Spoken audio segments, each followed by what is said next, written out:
One fake IP address. That was all it took for Silas Vane to turn from a lover into an executioner. Welcome to Fate's Gentle Hands.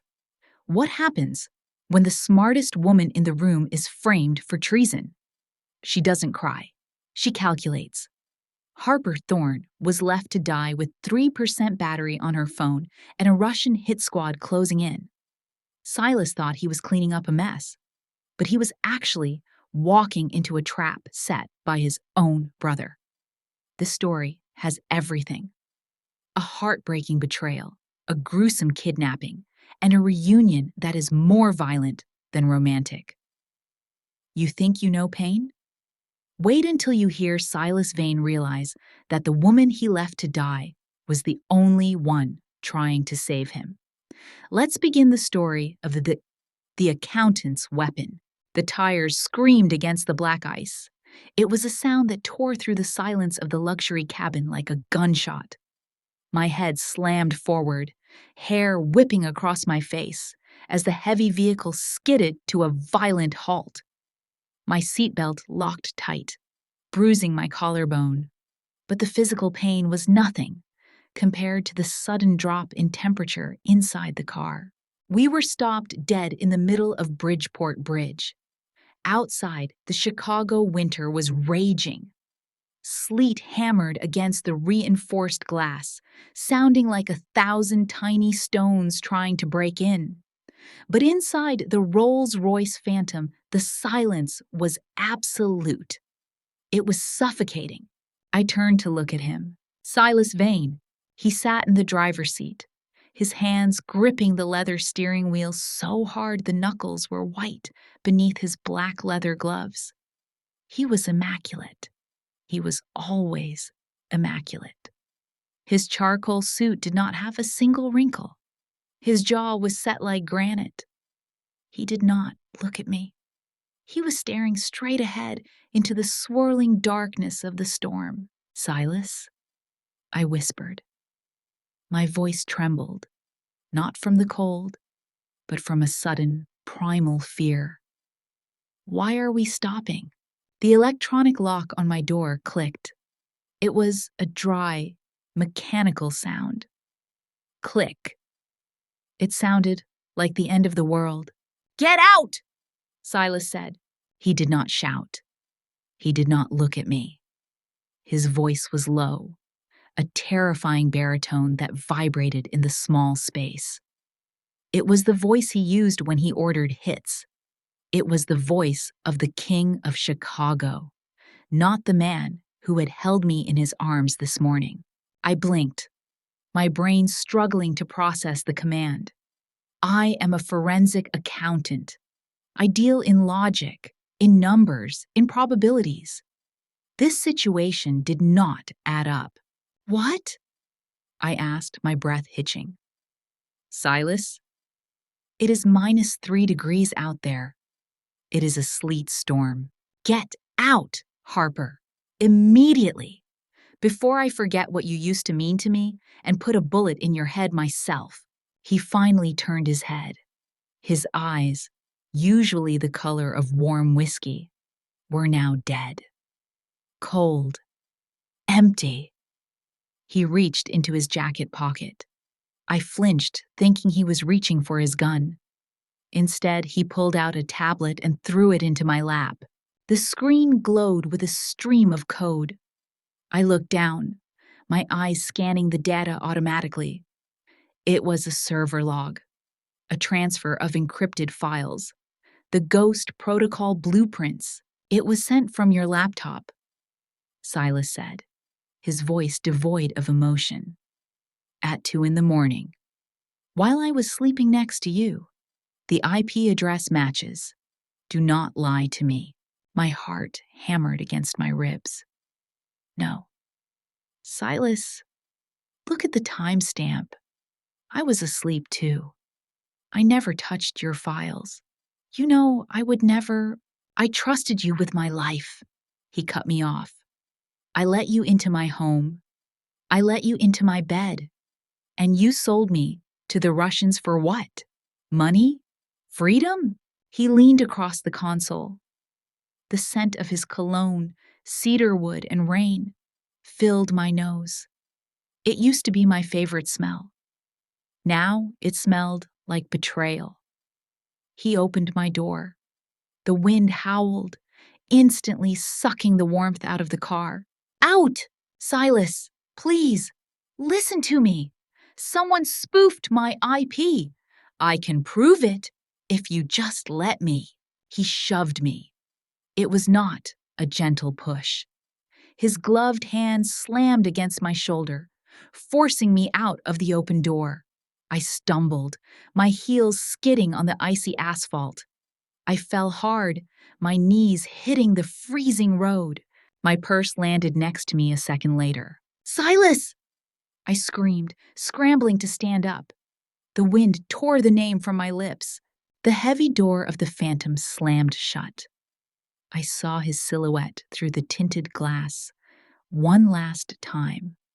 He was staring straight ahead again. He did not look back. Not even once. The engine roared. The tires spun, spraying slush and ice over my legs, and then the car shot forward. I watched the twin red taillights disappear into the curtain of white snow and rain. I was alone. The cold hit me instantly. It was a physical blow. The sleet was not just rain. It was razor-sharp ice that stung my face and exposed skin. I was wearing a thin silk dress and a trench coat that was meant for fashion, not for survival. The wind cut right through the fabric, biting into my bones. I stood in the middle of the bridge, shivering so violently my teeth clattered together. The shock was starting to wear off, replaced by the terrifying reality of my situation. I was on Bridgeport Bridge. No cars were crossing in this weather. It was the middle of the night. I'm going to die here, I thought. My brain started calculating the probability of hypothermia. 20 minutes, maybe 30 before my organs started to shut down. No, I am Harper Thorne. I solve problems. I do not die on bridges. I fell to my knees and grabbed my purse. My fingers were already numb, fumbling with the clasp. I pulled out my phone. The screen lit up, a beacon of hope in the gray darkness. 3% battery. Panic rose in my throat like bile. I tapped the favorites list. My fingers were stiff, unresponsive. I missed twice before I hit Lena name. Pick up! Please, Lena, pick up! 1 ring, 2 rings. Hello? Harper? Lena's voice was groggy. Why are you calling so late? Lena. I screamed into the phone, turning my back to the wind to protect the microphone. You have to come get me. Please. I am on Bridgeport Bridge. Bridgeport? What the hell are you doing there? Where is Silas? He threw me out. I sobbed, the tears freezing on my cheeks. He left me, Lena. He thinks I betrayed him. Please, hurry. It is freezing. I cannot feel my feet, okay? Listen to me. I am leaving now. Stay on the line. Just keep talk. The line went dead. The screen went black. No, no, no. I pressed the power button frantically. Nothing. The cold had drained the last of the battery. I shoved the useless metal brick into my pocket and wrapped my arms around myself. I started walking. I had to keep moving. If I stopped, I would freeze, 1 foot in front of the other. The wind pushed me back, trying to knock me over the railing into the icy river below. 10 minutes passed. Or maybe it was an hour. Time has no meaning when you are in hell. My vision started to blur. The white snow looked like static. Then I saw lights, twin beams cutting through the storm, coming from the opposite direction. A car. It was a black SUV, large, imposing. It was moving slowly, prowling like a predator. My heart leaped into my throat. Silas. He came back. He realized he was wrong. He realized he could not live without me. I waved my arms frantically, ignoring the pain in my frozen joints. Stop! Please stop! The SUV slowed down. It pulled up right next to me. The window was tinted black, just like his. It is him, I whispered, relief washing over me like warm water. I knew it. The passenger door clicked open. I stumbled toward it. The heat from the car poured out, smelling of leather and warmth. A man stepped out. He was tall, wearing a long black coat. He opened a large umbrella, shielding me from the stinging sleet. Oh, God! Silas, I wept, stepping into the shelter of the umbrella. I grabbed the lapels of his coat, burying my face in his chest. I knew you would not leave me. I knew you would come back. The man did not hug me back. His hand came up, but instead of stroking my hair, he gripped the back of my neck. His fingers were thick, rough. Silas? I pulled back, looking up. Lightning flashed, illuminating the face above me. It was not Silas. This man was older, scarred, and when he smiled, I saw a row of gold-capped teeth that glinted in the dim light. Silas is not coming, little girl, the man said. His accent was thick, Russian, terror, cold and sharp, pierced through my frozen haze. I tried to scream. I tried to pull away, but I was weak from the cold and he was incredibly strong. I stumbled back, but another set of arms grabbed me from behind. I had not heard the driver get out. Let me go, I gasped. A wet cloth was pressed against my nose and mouth. It smelled sweet and sickly. Chemical. Chloroform. I held my breath, thrashing, kicking out with my frozen legs. I clawed at the hand covering my face, my nails scraping against leather gloves. But my energy was gone. The cold had taken everything. My lungs burned. I had to breathe. I gasped, inhaling the poison. The world tilted sideways. The roar of the storm faded into a dull buzz. The last thing I saw was the gold-toothed man smiling down at me, and beyond him, the empty, frozen bridge where the love of my life had left me to die. Everything went black. Do you think Silas is truly heartless? Or is this a trap he did not foresee? Who just took Harper? Comment Team Harper if you want her to get revenge, or Team Silas if you think he has his own reasons. And do not forget to subscribe to see who survives the night. The world was not black. It was a shifting, nauseating gray. My head throbbed with a dull, heavy rhythm, like a drum beating against the inside of my skull. I could not move my hands. I could not move my feet. There was a sound, a low, static hum, the vibration of an engine beneath me. I tried to open my eyes, but my eyelids felt like they were weighted down with lead. The smell hit me first. Stale cigarette smoke, old leather, and something sweet, cloying, lingering at the back of my throat. Chloroform. I was in a car, not the Rolls-Royce. The suspension was stiffer. The road noise was louder. Silas. The name floated through my mind, bringing a fresh wave of agony that had nothing to do with the physical pain. He had left me. He had looked at me with eyes devoid of recognition and thrown me into the ice. Where was I going? I forced my eyes open a slit. Darkness. I was lying across the back seat. Through the gap in the front seats, I saw the back of a thick neck. A tattoo of a spider web stretched up from the collar of his coat to his hairline.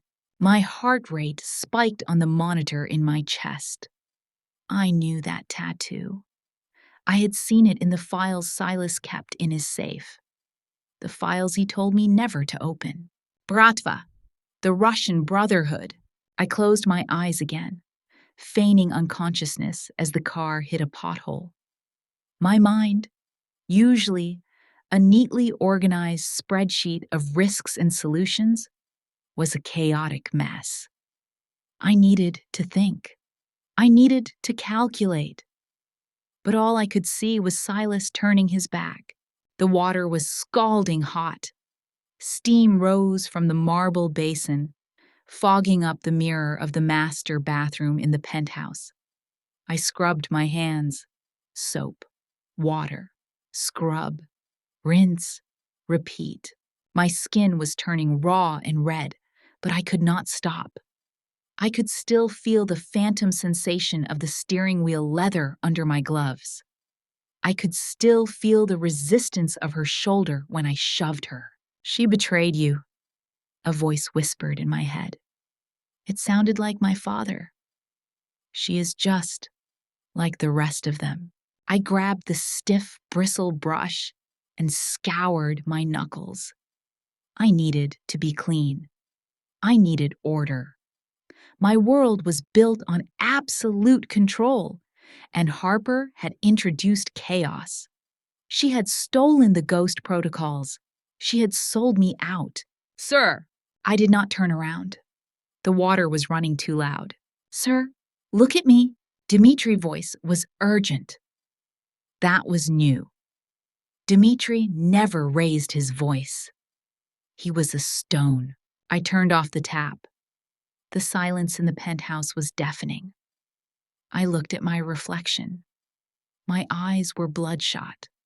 I looked like a man who had not slept in a week, not a man who had just removed a parasite from his life. What is it? I asked.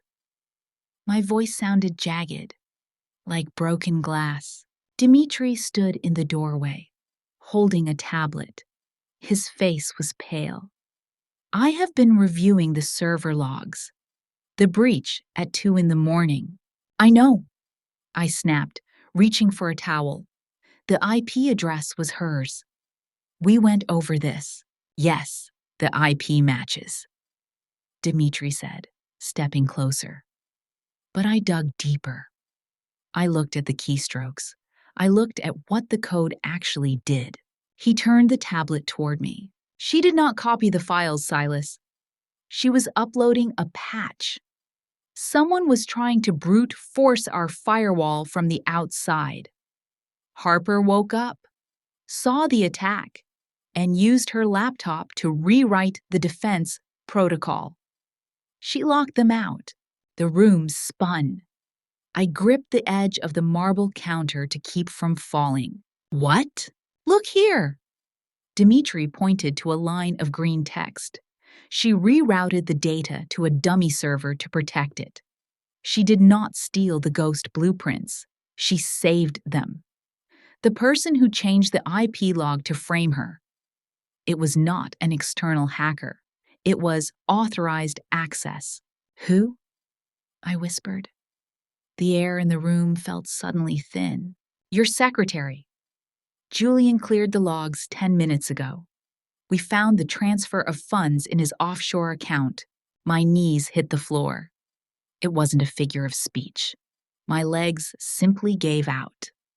I sank onto the cold tile, the towel dropping from my hands. I threw her out. I choked out. Dimitri, I threw her out on the bridge. In the storm. We need to go, Dimitri said, already moving toward the door. I have the car ready. A pounding on the front door echoed through the penthouse, followed by the sound of the electronic lock being overridden. Silas! The scream was female, furious. Lena pushed past the security guards in the hallway. Her hair was wet. plastered to her face. She was wearing her hospital scrubs, a coat thrown hastily over them. She looked like a banshee. "Where is she?" Lena screamed, marching into the bathroom. She grabbed the lapels of my suit and slammed me back against the vanity. I did not fight back. I deserved it. "I went to the bridge," Lena yelled, shaking me. I waited for 30 minutes. "Silas, there is no one there. I found this." She reached into her pocket and pulled out a single high-heeled shoe.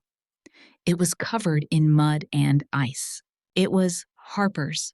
I stared at the shoe. A black void opened up in my chest, swallowing everything. My OCD, my need for control, my anger, it all vanished. All that was left was pure, unadulterated terror. "Check the ring," I ordered Dmitri. My voice was a low growl. "The engagement ring." I put a tracker in the diamond setting. Dmitri tapped furiously on his phone. "Signal found," he said.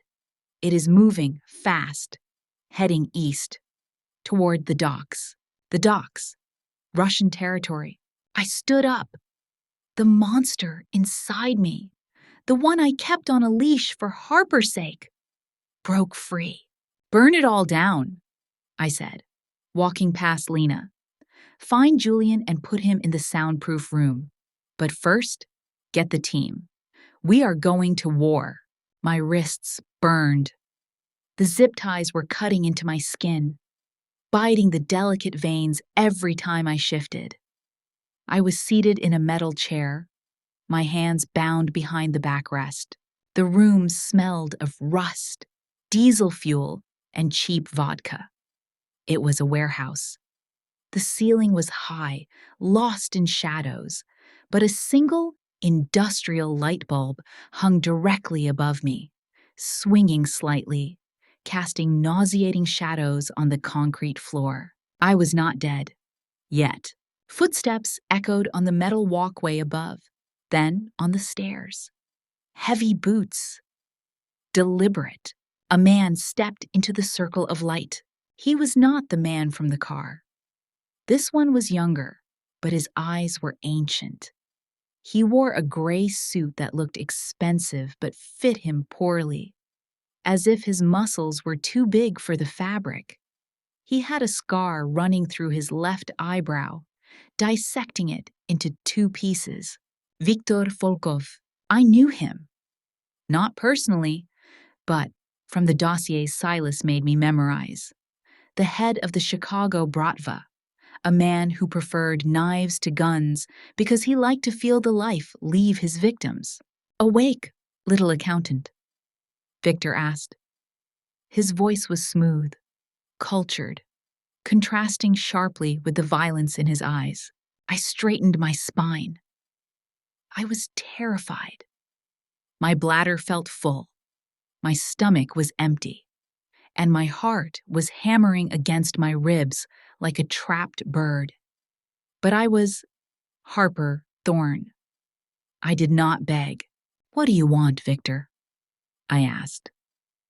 My voice was raspy, but steady. He smiled. It was not a nice smile. "I want what Silas has, the ghost codes. And since he seems to have discarded you, I thought you might be willing to trade the codes for your life." I looked around the room. There were 3 other men standing in the shadows. Guards. I studied them. One was shifting his weight from foot to foot, bad back or tired. Another was checking his watch every 30 seconds. I looked at the watch. It was a gold Rolex Daytona, or at least, it looked like one. But the second hand was ticking, not sweeping. It was a fake. I looked back at Victor. "I do not have the codes," I said. "And even if I did, I would not give them to a man who cannot even pay his own soldiers properly." The room went silent. Victor's smile, vanished. "Excuse me? You are bleeding money, Victor," I said, leaning forward as much as the bonds allowed. My brain switched into audit mode. It was my defense mechanism. Numbers made sense. People did not. That guard over there is wearing a Canal Street knockoff. Your suit is last season off the rack. You're desperate. You snatched me, not because you want the codes to use them, but because you need to sell them to stay afloat. Victor stepped forward. He moved faster than a man his size should. His hand shot out and gripped my jaw, squeezing hard enough to bruise. "You have a sharp tongue," he hissed. "Let us see if Silas still cares enough to listen to it scream." He pulled a phone from his pocket and hit a button. FaceTime. He turned the screen so I could see. It rang once. Silas' face filled the screen. He looked wrecked. His hair was disheveled. His eyes were wild, rimmed with red. He was in the back of a moving vehicle. "Harper!" His voice cracked. It was a sound of pure agony. "She is alive, Silas," Victor drawled, holding the phone steady. "For now. Look at her. A little bruised, a little cold, but intact." I saw Silas' eyes scan my face. He was checking for blood, checking for broken bones. "Victor," Silas said. His voice dropped an octave. It became the voice of death itself. "If you hurt her, if you touch a single hair on her head, I will end your bloodline. I will kill everyone you have ever met. I will burn your world until there is nothing left but ash." Big words for a man who threw her away like garbage. Victor laughed. "I want the ghost access. You have 10 minutes, or I start cutting pieces off." He moved the phone closer to my face. "Say goodbye, Harper." I looked into the camera. I looked into Silas' eyes. I saw the guilt there, the devastating regret. But I also saw the calculator behind his eyes. He was planning.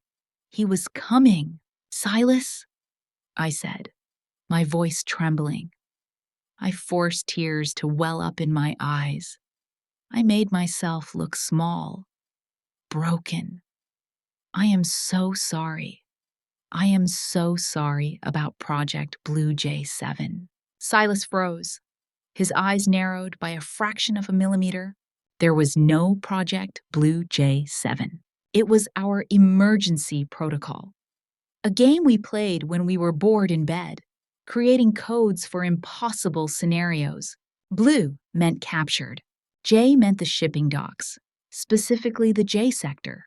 7 meant the number of hostiles I could count. I saw the understanding flash in his eyes.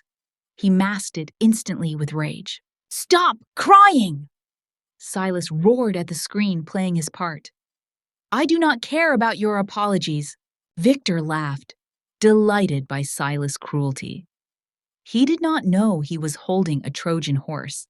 "Enough," Victor said, and ended the call. The screen went black. He looked at me, his eyes gleaming with anticipation. He turned to the guards. "Get the kit," he ordered. "The pliers, the blowtorch. I want him to hear her screaming from the parking lot before he even breaches the door." He leaned in close to my ear, his breath smelling of mint and rot. "Silas is coming, little girl, but he will be too late to save your pretty face." He turned and walked out of the circle of light, heading up the metal stairs to oversee the perimeter. 2 guards followed him. That left 2. One at the door, one standing guard near me. The countdown had begun. The heavy metal door clanged shut behind Victor, leaving a ringing silence in its wake. The industrial light bulb buzzed overhead like an angry hornet. I was alone with 2 men. The older guard, the one with the bad back, walked over to a table in the corner and started organizing metal tools. I heard the clink of steel on steel. Pliers, scalpels. The younger guard, the one with the fake Rolex, was standing 6 feet away from me, holding a submachine gun. He looked nervous. He kept glancing at the door, then at his phone. My thumb throbbed. The zip tie was tight, but I had small hands. Silas used to tease me about them.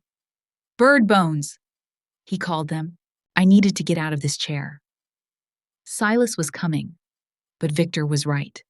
He might be too late. I had to save myself. I was not a damsel. I was a thorn. Hey, I whispered. The young guard jumped. He looked at me, eyes wide. Shut up. Victor said, no talking. He is going to kill you, you know, I said softly. My voice was calm, conversational. Shut up, he hissed, stepping closer. Think about it. I pressed on. I am a witness. Silas Vane is coming. When this goes south, and it will, Victor needs a scapegoat. Who do you think he is going to leave behind to slow Silas down? You. The guard swallowed hard. His Adam apple bobbed. I can help you, I said. I have access to accounts Victor does not know about. I can transfer $5 million to any offshore account you want, right now. 5 million? He lowered the gun slightly. 5 million. Cash. You can disappear. You can buy a real Rolex. Just loosen this tie. Just a little. He hesitated. Greed warred with fear in his eyes. He took a step toward me. What are you doing? The older guard barked from the corner. Do not listen to her. The young guard flinched and stepped back, raising his gun again. No. No way. Shut up, bitch. I closed my eyes. Plan A had failed. Time for Plan B. I focused on my left hand. My thumb. I had double-jointed fingers, a party trick that used to gross Lena out. But this was different. The angle was wrong. I needed to dislocate the joint completely, to slide it through the plastic loop. I took a deep breath. I thought about the bridge. I thought about the cold. I thought about the rage burning in my gut. I pulled. I twisted my thumb inward, forcing the bone against the socket. Pop! The sound was wet and sickeningly loud in my own ears. A white, hot bolt of agony shot up my arm, exploding in my shoulder. I bit the inside of my cheek until I tasted blood to keep from screaming. Tears blurred my vision. My thumb hung limp, useless. But my hand was narrower now. I gritted my teeth and yanked my left hand. The skin tore. Blood slicked my wrist, but the hand slid free. I did not wait. The older guard was walking toward me, holding a pair of rusty pliers. You talk too much, he grumbled. I kept my freed hand hidden behind my back. My right hand was still bound to the chair. When he bent down to inspect my bonds, I moved. I did not punch him.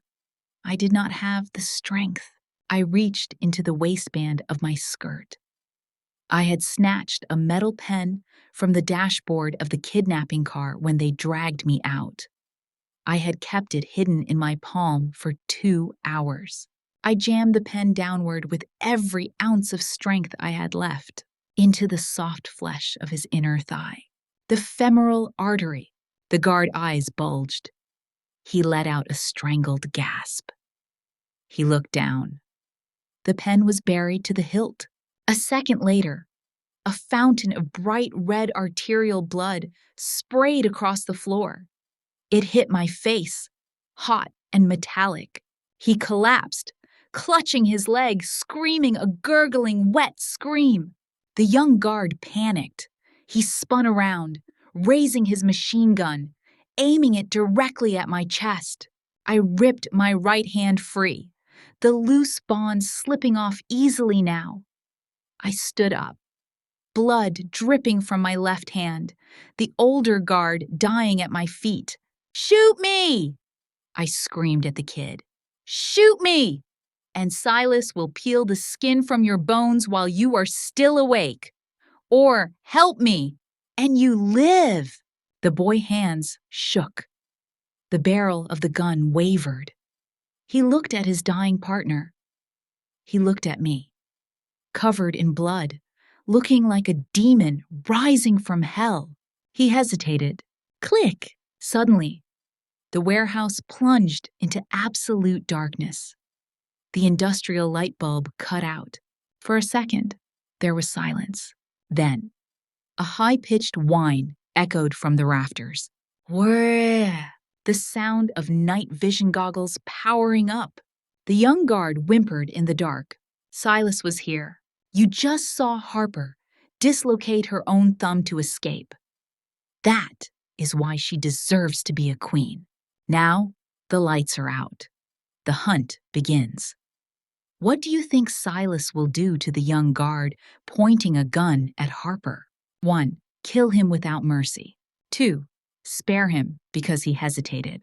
Comment number 1 or 2. And remember to turn on the notification bell, because part next will be the bloodiest action scene of this series. The darkness was not empty. It was heavy, suffocating, and alive. Glass shattered.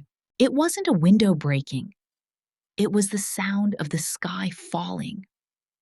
Above us, the skylight exploded inward. Shards of glass rained down like jagged diamonds, slicing through the thick air. Then came the sound. Fut! Fut! Fut! 3 distinct coughs, compressed air, and death. The young guard in front of me screamed, but it was cut short. A red mist sprayed across my vision, warm and wet. He dropped the machine gun. He dropped to his knees. Then he fell face forward, a neat, dark hole in the center of his neck. The chaos that followed was a blur of motion. A shadow descended from the rafters, a black rope uncoiling like a serpent. Silas? He did not land like a man. He landed like a wraith. His boots hit the concrete without a sound. He was holding a submachine gun with a silencer, moving with a terrifying fluid grace that I had never seen before. This was not the businessman who drank espresso in our kitchen. This was the Reaper. He did not speak. He did not shout threats. He simply erased existence. 2 more guards rushed from the shadows near the stairs. Silas didn't even slow down. He pivoted, his body a tight line of controlled violence. Fut! Fut! 1 man went down clutching his shattered knee. The other took a bullet to the shoulder and spun around, crashing into a stack of oil drums. Silas shot the first man again, in the head, as he walked past him. No mercy. No hesitation. His eyes were scanning the room. They were not looking at the bodies. They were looking for me. Silas! I tried to scream, but my voice was a croak. Suddenly, a heavy arm hooked around my throat, cutting off my air. Cold steel pressed against the soft skin under my jaw. Drop it! A voice roared in my ear. Drop the gun, or I open her up, right here. Victor! I was yanked backward, my feet dragging on the floor. Victor pulled me tight against his chest, using me as a human shield. The smell of his sweat and fear was overpowering. Silas froze. He was 20 feet away. He stood amidst the carnage, the barrel of his gun smoking slightly. He looked at me. For a heartbeat, the world stopped. His eyes were terrifying. The pupils were blown wide, swallowing the iris. His chest was heaving, not from exertion, but from a rage so profound it vibrated in the air between us. He looked at the knife at my throat. He looked at the blood on my face, the guard's blood, not mine. But he didn't know that yet. "Put the gun down, Vane!" Victor screamed, his hand trembling against my neck. The blade bit into my skin. A warm trickle of blood ran down my collarbone. "Kick it over here, now!" Silas slowly lowered the weapon. He didn't look at Victor. He never looked at Victor. His gaze was locked on mine. It was an anchor, a promise. He crouched down and set the gun on the floor. He stood up, showing his empty gloved hands. "Let her go," Silas said. His voice was not loud. It was a whisper that carried across the warehouse, sharper than the glass on the floor. "This is between us." "You killed my brother!" Victor spat, tightening his grip. "Now you watch your bitch die." I felt Victor's muscles coil. He was going to do it. He wasn't going to negotiate. He was going to slit my throat and laugh. I looked at Silas. He gave a microscopic nod. A signal. "Trust me." I didn't think. I acted. I was not a victim. I was an accountant, and I knew exactly where the leverage was. I lifted my right foot and slammed my heel down with everything I had. Not on his boot, on his exposed instep, right where the metatarsal bones were thinnest. Victor howled. His grip loosened for a fraction of a second as his reflex forced him to shift his weight back. In that exact moment, I threw my head back, slamming my skull into his nose, and dropped my body weight to the floor. Bang! This time, there was no silencer. Silas had drawn a handgun from his waistband with speed that defied physics. The sound was deafening. I felt the wind of the bullet pass inches from my ear. Behind me, there was a wet thud. The knife clattered to the concrete. Victor's body went limp and heavy, collapsing backward. I scrambled away, crab walking across the dirty floor, gasping for air. Victor lay on his back. There was a hole in the center of his forehead, right between the scar that split his eyebrow. His eyes were open, staring up at the dark ceiling, surprised by his own death. Silence rushed back into the room. "Harper!"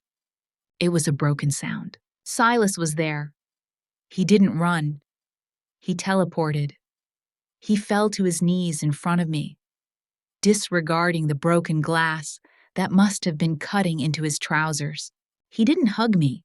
He didn't pull me into a romantic embrace. He began to pat me down, his hands frantic, trembling violently. He touched my face, my shoulders, my arms. He checked my neck where the knife had cut me. He checked my ribs. "Where are you hurt?" he gasped, his voice sounding like he was drowning. "Tell me, where is the blood coming from? Is it yours? Is it yours?" "I'm okay," I whispered, shock starting to set in. It's the guard's blood." "I'm okay, Silas." He grabbed my left hand, the hand with the dislocated thumb. It was swollen, purple, and bent at a sickening angle. He made a noise, a low, wounded animal sound in the back of his throat. He looked at my hand, then up at my face. His eyes were wet. The king of Chicago, the man who had just slaughtered 5 men without blinking, was crying. "I did this!" he choked out. He collapsed forward, burying his face in my lap. His shoulders shook. He gripped the fabric of my ruined skirt like it was the only thing keeping him from falling off the earth. "I did this to you. I sent you here. I did this." I looked down at him. The adrenaline was fading, replaced by a cold, hard clarity. I reached out with my good hand and touched his hair. It was soft, damp with sweat and snow. "Silas," I said. He looked up. His face was a mask of agony. "Get up," I said. My voice was hollow, but it held a steel core I didn't know I possessed. "Take me home. We have work to do." He stared at me for a second, then nodded. He stood up and pulled me to my feet, careful not to jostle my injured hand. He took off his jacket and wrapped it around my shoulders. It was heavy and warm, smelling of him and gunpowder. He scooped me up into his arms, bridal style. I rested my head against his shoulder, listening to the frantic rhythm of his heart. We walked out of the warehouse. We stepped over Victor's body. I looked down at the dead man one last time. I felt nothing. No pity, no fear, just a cold satisfaction. Silas walked through the fire and the blood, carrying me like I was the Holy Grail, and carried me into the night. The ride back to the penthouse was a blur of neon lights and rain streaking across the bulletproof glass.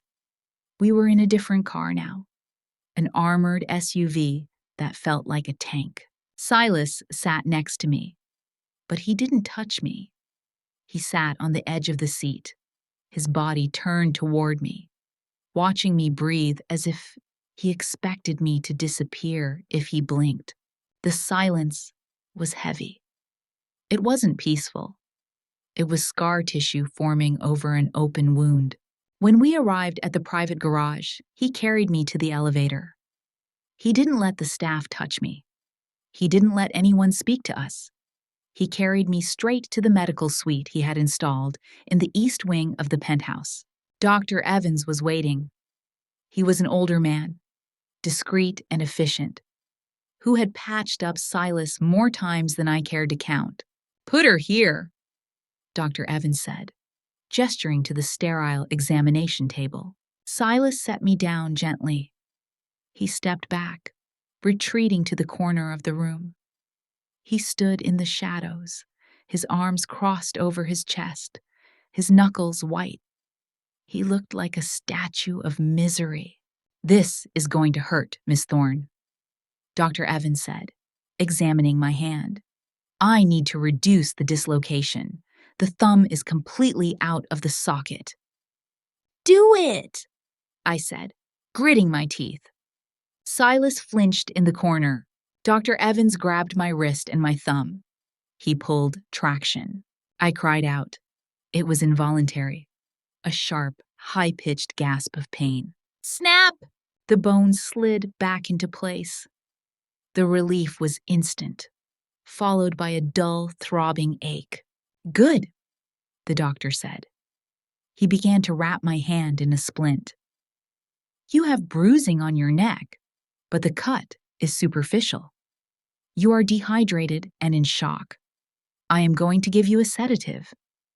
"No," Silas said from the shadows. His voice was rough. "No sedatives. She hates losing control." I looked at him, surprised he remembered that. "I hated feeling groggy. Just painkillers," I whispered. Dr. Evans nodded. He finished bandaging my hand, cleaned the dried blood from my face with cool antiseptic wipes, and gave me 2 pills. "Rest," Dr. Evans said, packing his bag. "I will come back in the morning to check the circulation." He looked at Silas, then wisely decided not to say anything. He left the room, closing the door with a soft click. We were alone. The room smelled of rubbing alcohol and cotton. The only sound was the hum of the air filtration system. Silas hadn't moved. He was still wearing his blood-spattered shirt, the sleeves rolled up to reveal the tattoos on his forearms. He looked dirty. He, the man who washed his hands 5 times an hour, was covered in filth, and he didn't seem to care. "Silas," I said. He didn't answer. He was staring at my bandaged hand. "Come here," I said. He shook his head. "I can't." "Why?" "Because I'm poison," he whispered. "I look at you, and I see what I did. I see the bridge. I see the fear in your eyes when I locked the car door. I broke you, Harper. I swore to protect you, and I broke you." "You came back," I said. "I was almost too late." "But you weren't." I sat up on the edge of the bed. My legs felt shaky, but I forced myself to stand. I walked across the room to him. He looked like he wanted to back away, but the wall was behind him. I reached out with my good hand and touched his chest. I could feel his heart hammering against my palm. "Look at me," I commanded. He slowly lowered his gaze to meet mine. His eyes were shattered glass. "I am not a vase, Silas," I said softly. "I am not something you keep on a shelf. I chose this life. I chose you. And today, I survived because I learned from you." "You shouldn't have to survive me," he rasped. He suddenly dropped to his knees. The movement was so abrupt, it startled me. He reached into his waistband and pulled out his gun, the same one he used to kill Victor. He ejected the magazine. He racked the slide to clear the chamber. He placed the heavy, cold metal weapon in my good hand. Then he pressed his forehead against the back of my hand, the one holding the gun. "I do not ask for forgiveness," he said, his voice muffled against my skin.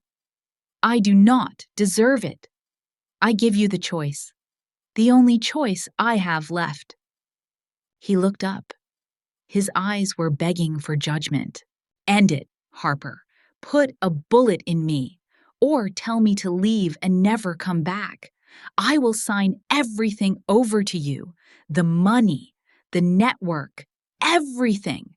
Just say the word." The gun was heavy in my hand. It was cold, smelling of oil and violence. I looked at it. I looked at him. He was offering me his life. The most powerful man in Chicago was on his knees, giving me the power of execution. I slowly raised the gun. I curled my finger around the trigger. I pressed the muzzle against the center of his forehead. Silas didn't blink. He didn't breathe. He leaned into the barrel, accepting his fate. "You want me to kill the monster?" I asked softly. "Yes," he whispered, "before he hurts you again." I stood there, the power coursing through me. I held life and death in my hand. The metal of the gun barrel was warming up against his skin. I could feel the pulse in his temple beating against the steel muzzle. 1 pound, 2 pounds. I looked into his eyes, and I saw the truth. He wasn't afraid to die. He was afraid to live with the guilt. Killing him would be a mercy. It would be easy. But I didn't want easy. I slowly moved the gun away from his forehead. I turned, walked to the medical cabinet, and set the weapon down on the stainless steel tray with a loud clatter. "Get up," I said. Silas looked confused. He stayed on his knees. "Harper?" I said, "Get up." He slowly rose to his feet, towering over me again. But his posture was slumped, defeated. "I am not going to kill you, Silas," I said, turning to face him. "And I am not going to leave you. Do you know why?" He shook his head slightly. "Because out there," I pointed to the window, to the city lights of Chicago, "it is a chaotic, messy world. And in here, with you, it is dangerous. Yes, but it is my kind of dangerous." I took a step closer. "And because I love the monster. I don't want the man who drives a Volvo and pays his taxes on time. I want the king who burned down a warehouse for me. Hope flared in his eyes, fragile and terrified. Harper, but I held up my hand, stopping him from reaching for me. Things change. Today, right now. Anything, he vowed. Name it. No more secrets, I said. No more protecting me by keeping me in the dark. No more locking me out of the servers. If I am going to be with you, I am in all the way. I want access to everything. The ghost protocols, the bank accounts, the hit lists, everything. Done, he said instantly. It is yours. And, I continued, my voice hardening, I want to be the one who finds the leak. Silas frowned. The leak? It was Julian. We know that. Dmitri found the transfer. Yes, I said. Julian, your CFO, your brother in arms, the man who sat at our dinner table last Christmas. He is dead, Silas growled, or he will be as soon as I give the order. No, I said. Killing him is too good for him. He tried to frame me. He tried to have me killed by the Russians. He wanted you to destroy me so you would be broken and he could take over. My accountant brain was firing on all cylinders now. The pain in my hand was just background noise, sharpening my focus. I found the IP spoofer, I said. When I was in the warehouse, before the lights went out, I remembered something. The code Julian used. It wasn't just a random string. It had a signature. He has been skimming from your weapons division for 2 years, Silas. I saw the discrepancies last month, but I thought it was just accounting errors. It wasn't. Silas's jaw tightened. 2 years? He is holding a fundraising gala tomorrow night, I said, for his charity for at-risk youth. The irony is sickening.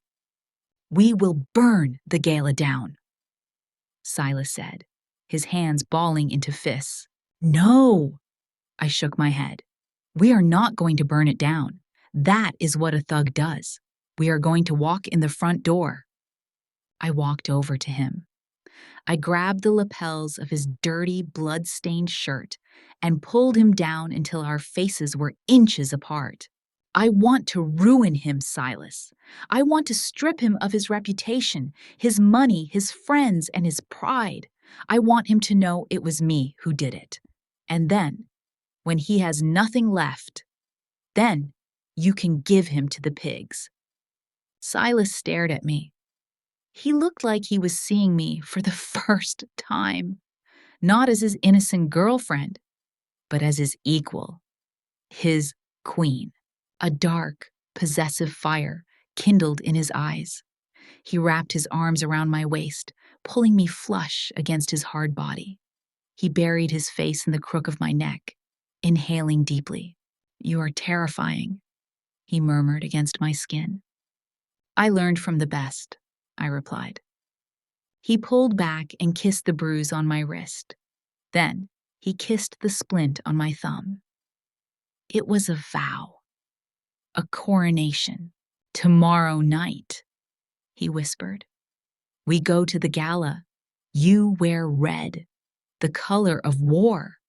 And you, Harper, you will be the one holding the knife. I shivered, but not from fear. It was from power. Deal, I said. He kissed me then. It wasn't gentle. It was desperate, hungry, and full of blood and promises. It tasted like iron and survival. We were not the same people who had driven onto the bridge that morning. We were something new, something darker. And God help anyone who stood in our way. Harper chose to stay, Not because she was weak, but because she wanted to be in control of the game. If you're still listening, please help me by commenting the keyword rules of the game below, so I know there are still people accompanying me on this journey. Your presence is the greatest motivation for me to tell the story of brutal revenge tomorrow. Comment rules of the game. Now, the dress was red, not the bright, cheerful red of a candy apple, but the deep, dark red of oxygenated blood. It was silk, custom made, and it fit me like a second skin, draping over my curves and pooling at my feet. It had a slit that went all the way up to my thigh, revealing the gun strapped to my garter, though tonight, that wasn't my primary weapon. I stood in front of the floor-to-ceiling mirror in the dressing room. My left hand was encased in a sleek, black compression glove to hide the splint on my thumb. It looked like a fashion statement. Only Silas and I knew it was a battle scar. Silas walked in behind me. He was wearing a tuxedo, black velvet. He looked devastating. He looked like the devil attending a funeral. He didn't speak. He stepped close, his chest brushing against my bare back. I watched his reflection in the mirror. His eyes were dark, burning with a mix of pride and a terrifying hunger. He reached out and touched the hollow of my throat, his fingers lingering over the pulse that was hammering there. "Are you ready?" he whispered.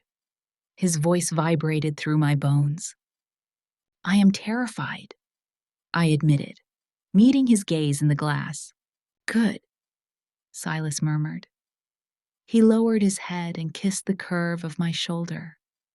"Fear keeps you sharp.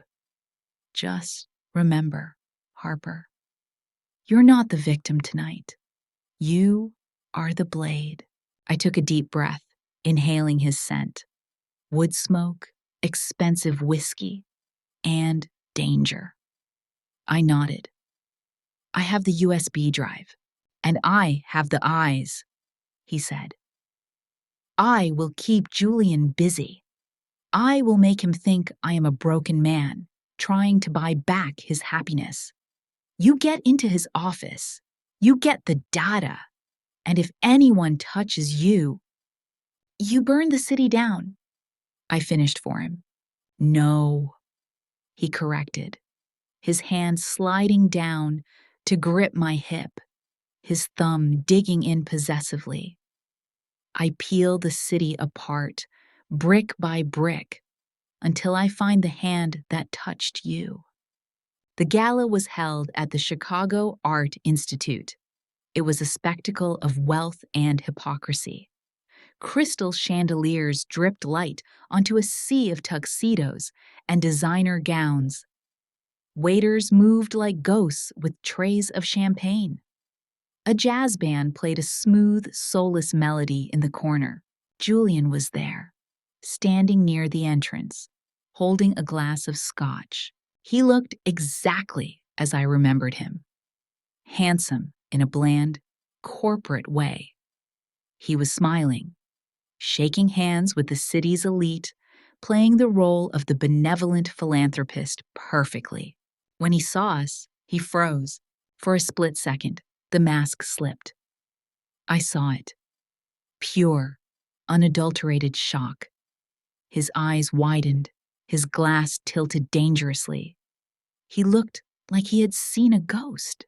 Then, he blinked, and the mask was back in place. "Silas!" Julian exclaimed, rushing forward with open arms. "And Harper? My God, is that you?" He reached out to hug me. I didn't flinch. I let him embrace me. He smelled of expensive cologne and deceit. "I thought we heard rumors," Julian stammered, pulling back to look at me. "We heard there was an accident on the bridge." "There was," Silas said smoothly. He wrapped an arm around my waist, pulling me into his side. We had a misunderstanding, a terrible one, but we worked it out. Didn't we, darling? He looked down at me with adoring, obsessive eyes. It was an act, but it felt real. We did. I smiled. It was a razor-sharp smile. Silas realized he couldn't live without me, and I realized I had some unfinished business to attend to. Julian laughed, but it sounded nervous. Well, I am just glad you are safe, both of you. Come, drink, celebrate. You go ahead, Julian, Silas said, clapping a heavy hand on Julian's shoulder. I actually wanted to discuss that investment in the shipping sector you mentioned last week. I think I am finally ready to listen. Julian's eyes lit up with greed. He nodded eagerly. Of course. Let's go to the bar. Silas gave me a look. Go. I am going to powder my nose, I said softly, slipping away from them. I didn't go to the bathroom. I moved through the crowd like a shark in dark water. I smiled at people I didn't know. I accepted a glass of champagne and left it on a random table. I made my way to the service corridor behind the kitchen. My heart was pounding against my ribs, a frantic rhythm that threatened to deafen me. I slipped past a distracted waiter and found the stairwell. Up, 2 flights. The administrative offices were on the 3rd floor. Julian had insisted on hosting the gala here because he was on the board of directors. I knew he kept a private server in the main office for charity records. The hallway was dark. I pulled a small device from my clutch, a signal jammer Silas had given me to disable the cameras for a 3-minute window. I reached the door to the director's office. It was locked. I didn't panic. I pulled a bobby pin from my hair and a tension wrench I had hidden in my lipstick case. My hands were shaking, but my mind was clear. Click, click, turn. The door swung open. I slipped inside and closed it softly behind me. The room was bathed in shadows, illuminated only by the streetlights filtering through the heavy curtains. I rushed to the desk. Laptop, open. Password protected. Come on, Julian, I whispered, my fingers flying over the keys. You are arrogant. You think you are smarter than everyone. What is your password? I tried his birthday. Incorrect. I tried his mother's name. Incorrect. I tried the date he joined Silas's organization. Incorrect. I paused. I closed my eyes and pictured Julian. His ego. His jealousy. He wanted to be Silas. He hated Silas. But he wanted to be him. I typed, King of Chicago. Access granted. Got you! I breathed. I plugged in the USB drive. My custom malware began to execute immediately, bypassing his flimsy encryption and sucking the data dry. Bank transfers, communication logs with the Russians, the theft of the weapon prototypes, it was all there. The progress bar crawled across the screen. 40%, 60%, 80%. Come on. 99%. Done. I pulled the drive out. I closed the laptop. I turned to leave. The door handle turned. I froze. There was nowhere to hide. The desk was open. The curtains were too sheer. The door opened. Julian stepped in. He wasn't smiling anymore. He was holding a pistol with a silencer attached to the barrel. He closed the door and locked it. You are smarter than I gave you credit for, Harper, Julian said softly. He walked toward me, the gun pointed directly at my heart. I saw you leave the ballroom, he said. I knew Silas was distracting me too easily. He never talks business at parties. He stopped 5 feet away. In the dim light, his face was twisted into a sneer of pure hatred. "Hand it over," he ordered. I clutched the USB drive in my hand. "It's over, Julian. I have everything." "It's not over until I say it is." He laughed, a cold, dry sound. "Do you really think Silas can save you twice? He is downstairs, drinking scotch, thinking he has won. By the time he finds you, you will just be another tragic robbery gone wrong." He raised the gun to eye level. His finger tightened on the trigger. "Goodbye, Harper." The barrel of the gun looked like a black tunnel, leading straight to hell. Julian's finger was whitening on the trigger. He was going to kill me. He was going to put a bullet in my chest and leave me on the Persian rug. I didn't scream. I didn't beg. Instead, I smiled. It wasn't a nice smile. It was the smile Silas had given me when he handed me the gun in the medical room. It was a smile of absolute, terrifying certainty. Julian faltered. The gun dipped slightly. "Why are you smiling?" "Because," I said, my voice steady, cutting through the silence of the room. "You made one mistake, Julian. You assumed I came in here alone." "I checked the hallway," Julian scoffed. "There is no one behind me." "No!" A deep voice rumbled from the darkest corner of the room, behind the heavy velvet curtains I had thought were too sheer to hide anyone. "I wasn't behind you, Julian. I was waiting for you." Julian spun around, shock registering on his face. Silas stepped out of the shadows. He had been there the whole time. He had come up the fire escape an hour ago, before the party even started. The Silas downstairs? A body double. A decoy we used for high-risk motorcades. But this was the real monster. Silas moved with a predatory grace, his tuxedo jacket discarded, his sleeves rolled up. He wasn't holding a gun. He didn't need one. "Silas!" Julian gasped, backing away until he hit the desk.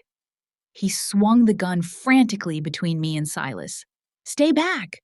I'll shoot her! I swear to God, I'll shoot her!" "You can try," Silas said, walking forward slowly. "But you know I am faster than you. You have always known I am faster, smarter, and more ruthless than you. That is why you hate me, isn't it?" "I don't hate you!" Julian screamed, his composure shattering. "I made you!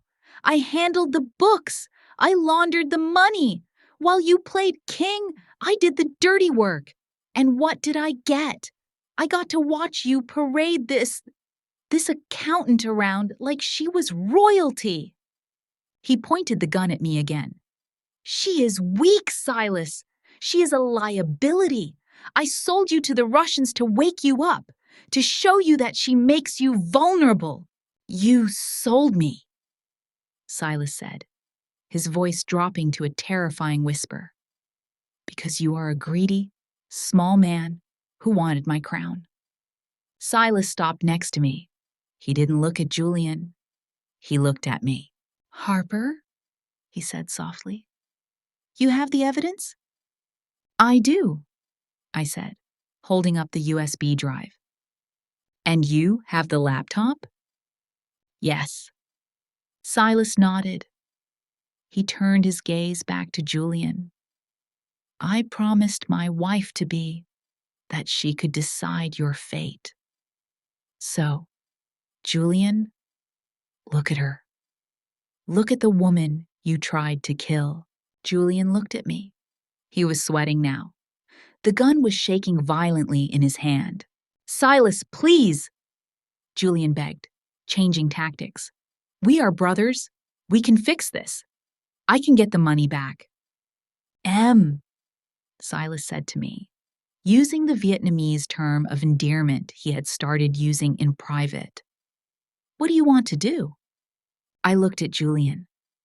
I felt the weight of the laptop on the desk behind me.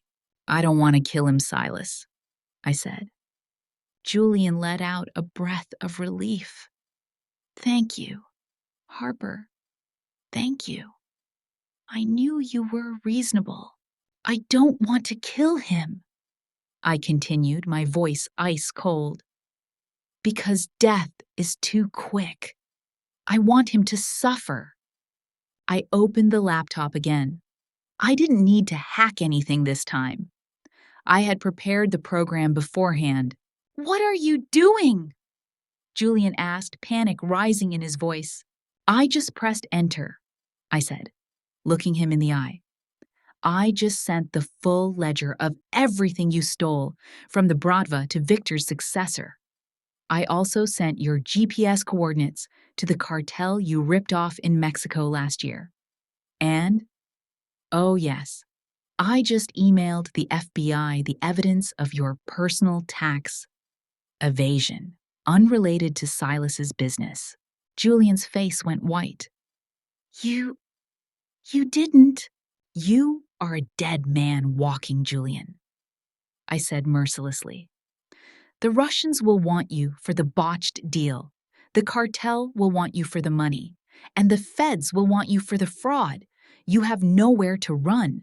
No money, no allies. You are going to be hunted until the day you die, which I estimate will be in about 4 hours. Julian made a sound like a wounded animal. His eyes rolled wildly. He realized it was over. His life was over. He snapped.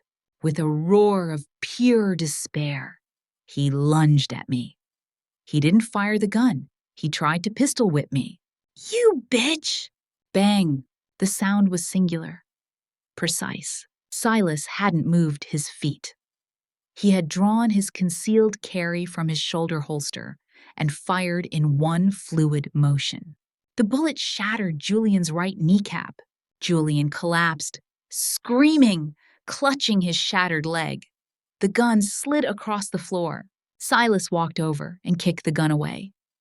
He stood over Julian, looking down with absolute disgust.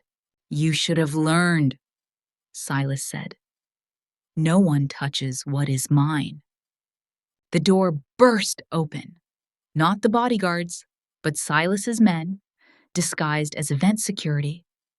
Dmitri was leading them. Take him, Silas ordered, stepping over Julian's writhing body. Dump him on the street corner. Let the Russians find him. Silas! Silas!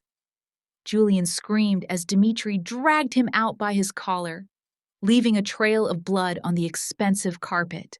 The room fell silent. Silas turned to me. The adrenaline was still humming in the air, electric and sharp. He reached out and cupped my face. His thumb stroked my cheekbone. You were magnificent, he whispered. You destroyed him without lifting a finger. I told you, I said, leaning into his touch, my knees finally starting to shake. I am an auditor. I balance the books. Silas's eyes darkened. The look in them shifted from pride to something primal. He looked at my mouth. Then he looked at the red dress. Let's go home, he growled. I want to worship my queen properly. The rain had returned. It hammered against the roof of the penthouse, a rhythmic drumming that echoed the pounding of my heart. We had left the gala in silence, a charged, heavy silence that made the air inside the elevator thin and hard to breathe. Silas unlocked the door to the penthouse. He didn't turn on the lights.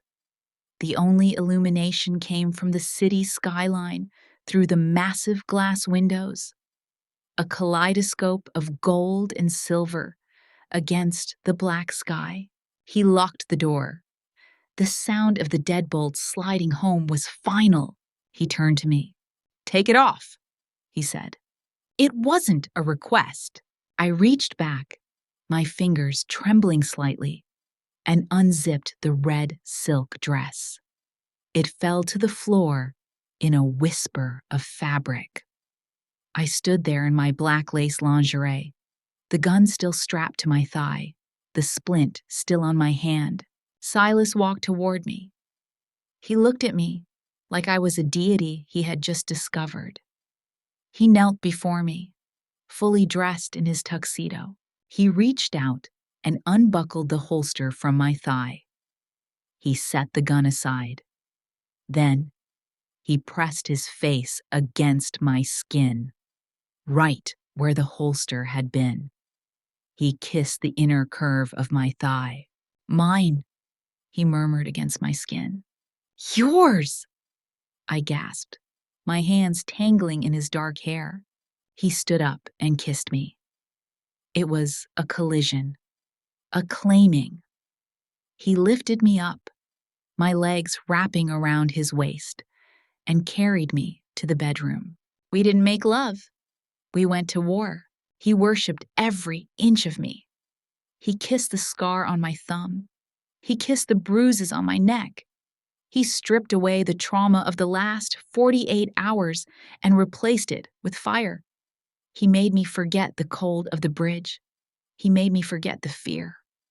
All that existed was him. His weight, his heat, his voice in my ear telling me I was the only thing that mattered in his God-forsaken world. When it was over, we lay tangled in the sheets, breathing heavily, the sweat cooling on our skin. Silas rolled over and opened the nightstand drawer. He didn't pull out a ring box. He pulled out a thick manila folder. He turned on the bedside lamp, casting a warm, golden glow over the wrecked bed. He handed me the folder. "What is this?" I asked, pushing my hair back. "Open it," he said. I opened the folder. It was a legal document, a transfer of assets. 50%, I whispered, reading the text. "Silas, this is 50% of everything. The shipping lines, the tech firm, the other businesses. It is a partnership agreement," Silas said, watching me intently. "And a prenuptial agreement combined." He reached out and took my hand, the one with the splint. "I don't have flowers, Harper. I don't have sweet poems. I have enemies, and I have an empire built on blood and code." He looked me dead in the eye. "This is my promise to you. If I ever betray you again, if I ever hurt you, if I ever make you feel like you are anything less than my equal, you sign that paper. You take half my power. You destroy me. I am handing you the knife to my own throat." Tears pricked my eyes. It wasn't romantic in the traditional sense. It was twisted. It was dark. It was perfect. "You're crazy," I whispered. "I am yours," he corrected. "Marry me, partner? Rule this city with me?" I looked at the contract. Then I looked at the man who would burn the world for me. I reached for the pen on the nightstand. I signed the bottom line. "Harper Thorne." "Yes," I said. Silas let out a breath he seemed to have been holding for a lifetime. He took the folder and tossed it onto the floor. He pulled me back into his arms, burying his face in my neck. "Thank you," he whispered. Later, we stood on the balcony. I was wearing one of his white dress shirts, the sleeves rolling down over my hands. Silas stood behind me, his arms wrapped around my waist, his chin resting on top of my head. We looked down at Chicago. The rain was still falling, washing the streets clean. Somewhere down there, Julian was meeting his fate. Somewhere down there, the Russians were retreating. The city looked different tonight. It didn't look like a prison anymore. It looked like a kingdom. "Are you cold?" Silas asked, pulling me tighter. "No," I said, leaning back against his warmth. I'm not cold. I looked at my reflection in the glass door. I looked different, too. The naive accountant was gone. The girl who cried on the bridge was gone. In her place stood a woman who had walked through fire and come out holding the leash of the devil. People say love is light. Love is sunshine and safety. But for us, love is standing in the dark together. Love is knowing exactly where the bodies are buried because you helped dig the graves. I didn't find a Prince Charming to save me. I found a king. And I didn't just marry him. I tamed him.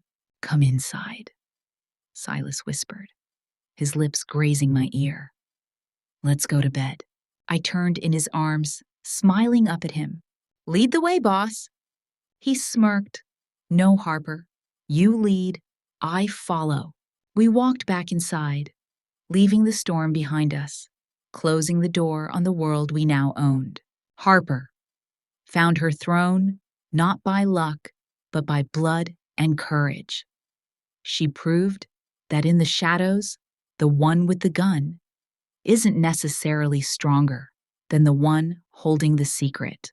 Thank you for following the series. Mafia boss sent her into the rain. Harper and Silas's story ends here, but its impact will last. If you loved this ending, please leave a comment, Queen, to honor Harper. And don't forget to share this story if you want to see more dramatic, dark romance series. Good night, and remember to check on the person next to you tonight.